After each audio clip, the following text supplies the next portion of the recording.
Right, let's let everybody know I'm going out on my motorcycle.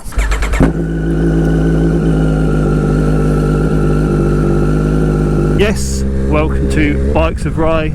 You join me back out on my 2020 Triumph Street 765 RS. So the bike is now officially out for this year.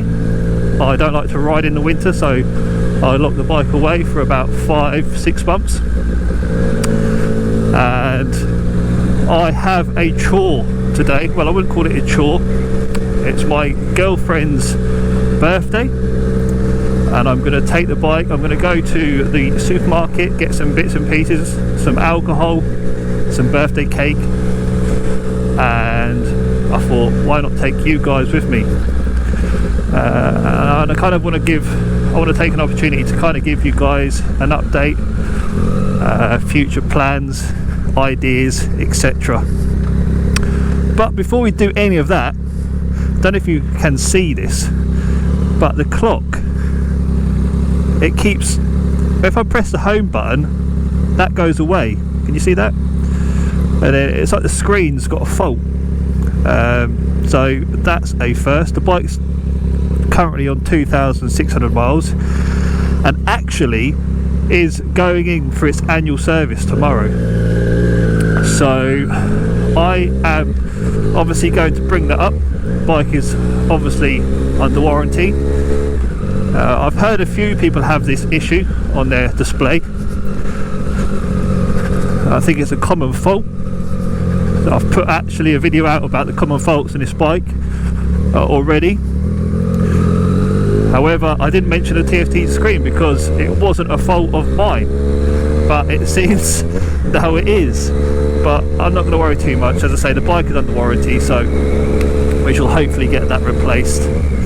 It's strange though, because when you're on the go and you press the home button, it it doesn't fix. It's only when you're stationary. I mean, maybe software update will fix it, who knows, I don't know, but we shall see. Nip to the front, in front of his car. That's it. I'm leading now.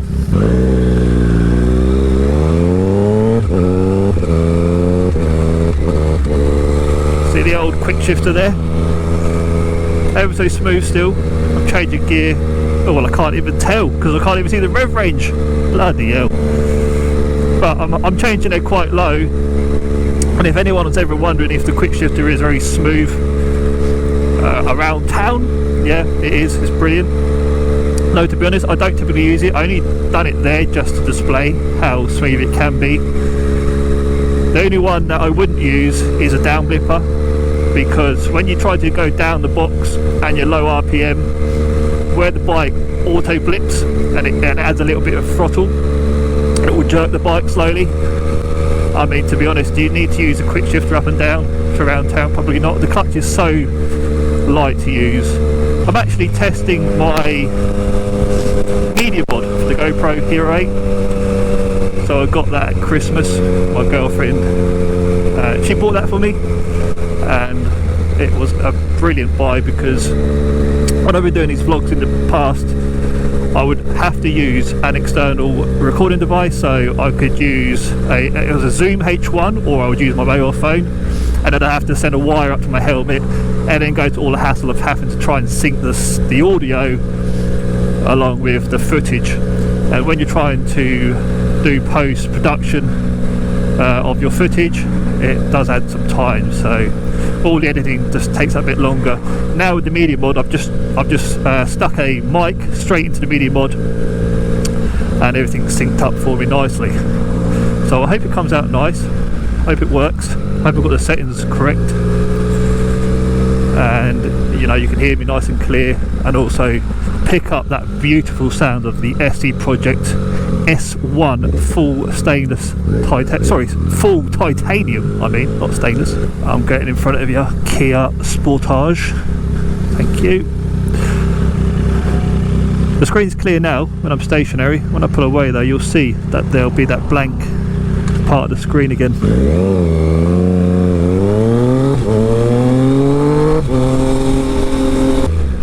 What's happened? Oh man, that's ruined my corner. Good set of corners up here.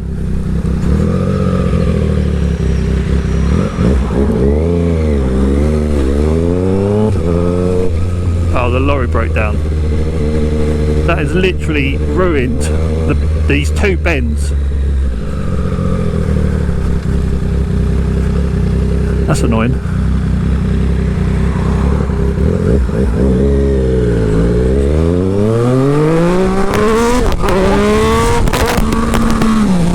Oh, little pop there. Power wheelie in sports mode. So I don't know if you're aware, but basically traction control on the street triple acts as a anti-wheelie. So what are my plans then for the channel?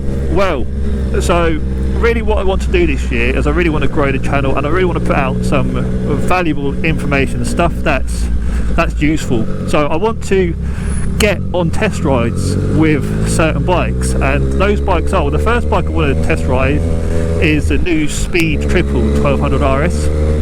That bike just looks amazing, to be honest. I wasn't too keen on the previous Speed, and actually I didn't feel the need to have that over the Street Triple. However, the new Speed 1200 RS, I mean, it's such a good looking bike in my opinion. It looks so good, and I'd love to test it. I'd love to get out on that, and not so much do a comparison this to that, but in a way yes, I would compare it, because I'd like to know and understand, is it worth getting over a Street Triple? I mean, it's retailing at 15,000, whereas this is, I think this is at 10,800 now, if I'm correct. Now of course, as you may know in one of my videos, you can understand how much I actually paid for this bike, including all the modifications, so please check that video out.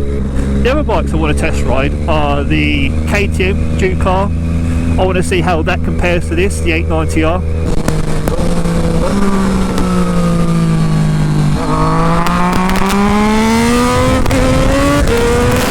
The third bike I want to get out on is the Kawasaki Z900. I think that would be a good bike to compare to this.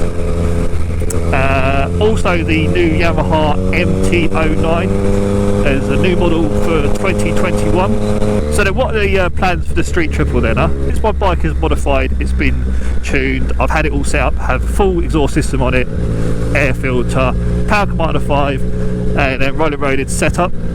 Well, what I'd like to do is now, I'd like to go to a rolling road and I'd like to test some things. So I'd like to see what happens when I put the DB killer in the exhaust and see what it does to the power.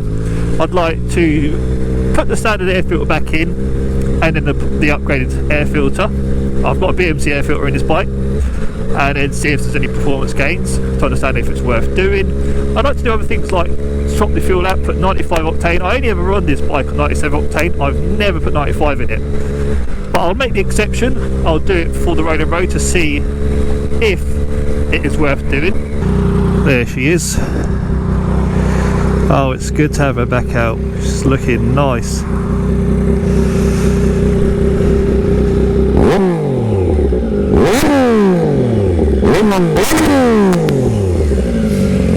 So the titanic exhaust, as we can see, it's going up a nice colour. I'd like to get it to change colour down here on the headers. Actually you can't see, but underneath it is, maybe you can see on this video, I don't know. See, it's all a lovely colour under there, beautiful. It's changed here as well, can you see? Hopefully you can. But yeah, what I'd like to do is try and get the heat to transfer around here.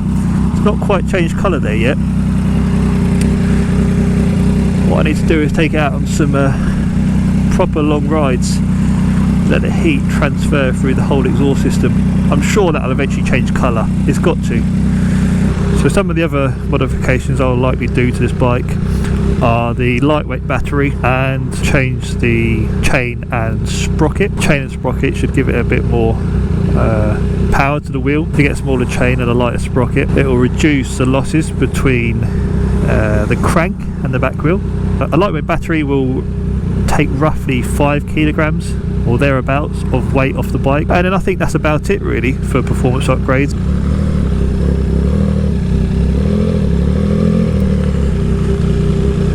just been into Tesco's, got some white chocolate cake, not birthday cake, I think she'll be okay with that, but it's white chocolate cake nonetheless with raspberry jam, and also more importantly rhubarb and ginger gin. We'll go through all of that today, I'm sure about that, so I'll get that back to her. She'll be very pleased indeed. Hope you enjoyed this short but sweet moto vlog. Plenty more to come. As I've told you already, there is so many ideas, so many plans, and this year is going to be big. So please, if you haven't yet done so, please subscribe and like the video if you did enjoy it, and I hope to see you in another video soon. See you later.